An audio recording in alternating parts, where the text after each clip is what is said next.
Hello dear friends, അസ്സലാമു അലൈക്കും. നമസ്കാരം. എല്ലാവർക്കും എൻ്റെ പുതിയ വീഡിയോയിലേക്ക് സ്വാഗതം. എൻ്റെ എല്ലാ കൂട്ടുകാർക്കും വിഷു ആശംസകൾ.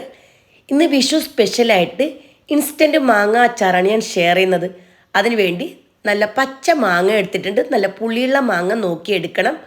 മാങ്ങ കഴുകിയതിന് ശേഷം നല്ലപോലെ വെള്ളം വാലാൻ വെച്ചിട്ടുണ്ടായിരുന്നു.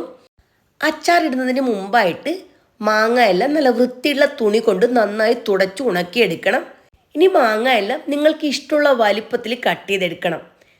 അച്ചാർ ഉണ്ടാക്കുന്ന സമയത്ത് മാങ്ങ അല്പം വലിയ കഷ്ണമാണെങ്കിൽ കഴിക്കാൻ നല്ല ടേസ്റ്റ് ആയിരിക്കും. ഞാനിവിടെ അല്പം വലിയ പീസായിട്ടാണ് കട്ട് ചെയ്തെടുക്കുന്നത്. പിന്നെ അച്ചാർ ഉണ്ടാക്കുന്ന സമയം ഫ്രഷ് ആയിട്ടുള്ള മാങ്ങ ഉപയോഗിക്കണം. വാടിയ മാങ്ങയാണെങ്കിൽ അച്ചാറിന് ടേസ്റ്റ് ഉണ്ടാവില്ല. അതേപോലെ നല്ല പുളിയുള്ള മാങ്ങയാണെങ്കിലും നല്ലപോലെ ടേസ്റ്റി ആയിട്ട് അച്ചാർ ഉണ്ടാക്കാൻ പറ്റും. ഈ ഒരു കാര്യം നിങ്ങളെല്ലാവരും ശ്രദ്ധിക്കണം. ഞാൻ കട്ട് ചെയ്ത വലിപ്പം ഉണ്ടല്ലോ, ആ ഒരു വലിപ്പത്തിൽ തന്നെ എല്ലാവരും കട്ട് ചെയ്തെടുക്കണം. കട്ട് ചെയ്ത മാങ്ങ ഒരു സൈഡിലേക്ക് മാറ്റി വെക്കുക. ഇനി ഒരു പാത്രം ചൂടാക്കി ഇതിലേക്ക് 100 ഗ്രാം കടുക് ചേർത്ത് കൊടുക്കണം. പിന്നെ 1.5 ടേബിൾ സ്പൂൺ ഉലുവായും കൂടി ചേർത്ത് കൊടുക്കണം. പിന്നെ വേണ്ടത് കായമാണ്. ഇതിലേക്ക് 20 ഗ്രാം കായം ചെറിയ ചെറിയ പീസാക്കി കട്ട് ചെയ്ത് അതും കൂടി ഇട്ട് കൊടുത്തതിന് ശേഷം മീഡിയം ടു ലോ ഫ്ലെയിമിൽ നന്നായിട്ട് വറുത്തെടുക്കണം. തീ കൂടി പോകാതിരിക്കാൻ പ്രത്യേകം ശ്രദ്ധിക്കണം. എന്നിട്ട് കടുകെല്ലാം നന്നായിട്ട് പൊട്ടി വരുന്ന പരുവുണ്ടല്ലോ, അതുവരെ വറുത്തെടുക്കണം. തീ കൂടിപ്പോയാൽ കടുക് പെട്ടെന്ന് തന്നെ കരിഞ്ഞു പോകും. ദാ ഇവിടെ കടുകെല്ലാം നന്നായിട്ട് പൊട്ടി വന്നിട്ടുണ്ട്. ഇനി ഫ്ലെയിം ഓഫാക്കണം. ഫ്ലെയിം ഓഫാക്കിയാൽ ഈ പാത്രത്തിൽ നിന്ന് വേറൊരു പാത്രത്തിലേക്ക് മാറ്റണം. അല്ല എങ്കിൽ പെട്ടെന്ന് കരിഞ്ഞു പോകാൻ ചാൻസ് ഉണ്ട്. അല്ല എങ്കിൽ ഇത് തന്നെ കുറച്ച് സമയം കൂടി വറുത്തുകൊണ്ടിരിക്കണം. അപ്പോൾ പാത്രത്തിൻ്റെ ചൂടൊന്ന് ലെവലാവും. അപ്പോൾ നിങ്ങൾക്ക് സൗകര്യമുള്ളത് ഏതാണ് അങ്ങനെ ചെയ്താൽ മതി. ഇവിടെ കടുകെല്ലാം നന്നായിട്ട് ചൂടാറി കഴിഞ്ഞിട്ടുണ്ട്. ഇനി നമുക്കിത് പൊടിച്ചെടുക്കാം.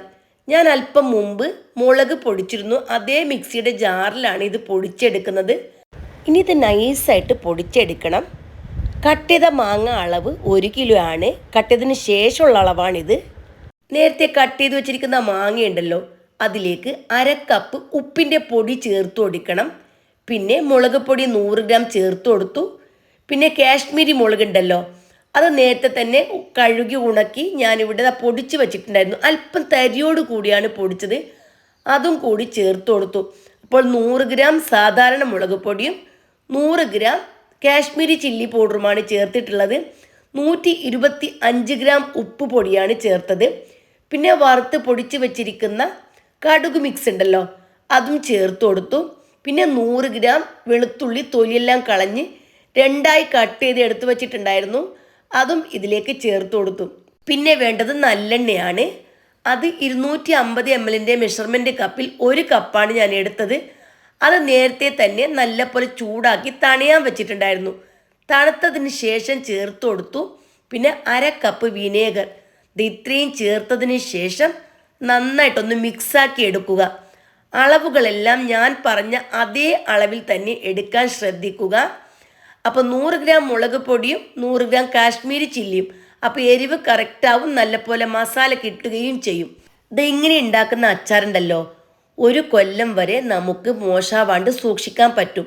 ഇനി പെട്ടെന്ന് അച്ചാർ കഴിച്ച് തീർക്കുന്ന ആൾക്കാരൊക്കെ ആണെങ്കിൽ ഇത്ര എണ്ണ ചേർക്കണ്ട. ഇതിൻ്റെ പകുതി എണ്ണ ചേർത്ത് കൊടുത്താൽ മതി. ഇപ്പോൾ ഇൻസ്റ്റൻ്റായിട്ട് പെട്ടെന്നൊരു വിഷുവെല്ലാം വരുമ്പോൾ നമ്മൾ ഉണ്ടാക്കുമല്ലോ, അങ്ങനെയുള്ള ആവശ്യത്തിനാണെങ്കിൽ പകുതി എണ്ണ ചേർത്ത് കൊടുത്താൽ മതി. ഇനി എല്ലാം കൂടി മിക്സ് ചെയ്തതിന് ശേഷം തട്ടിപ്പൊത്തി ഞാനിവിടെ മൂടി വെക്കുന്നുണ്ട്. ഞാനിത് കുറച്ച് നാൾ സൂക്ഷിക്കാൻ വേണ്ടി ഉണ്ടാക്കിയതാണ്. ഇനി ഒരു 3 ദിവസത്തിന് ശേഷം ഞാൻ നിങ്ങൾക്ക് കാണിച്ചു തരാം. ഇത് ഉണ്ടാക്കുന്ന സമയത്ത് ഒന്നുകിൽ മൺകലത്തിൽ ഉണ്ടാക്കണം, അല്ലെങ്കിൽ സ്റ്റീലിൻ്റെ പാത്രത്തിൽ ഉണ്ടാക്കണം. അലുമിനിയം പാത്രം ഉപയോഗിക്കേണ്ട. 3 ദിവസത്തിന് ശേഷം ഓയിലെല്ലാം നല്ല പോലെ തെളിഞ്ഞ് വന്നിട്ടുണ്ട്.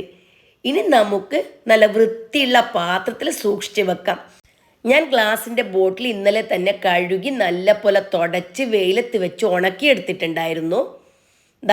ഈ ഓയിലെല്ലാം തെളിഞ്ഞ് വന്നത് നന്നായിട്ട് മിക്സ് ചെയ്തതിന് ശേഷം നമുക്ക് ബോട്ടിലിട്ട് വെക്കാം.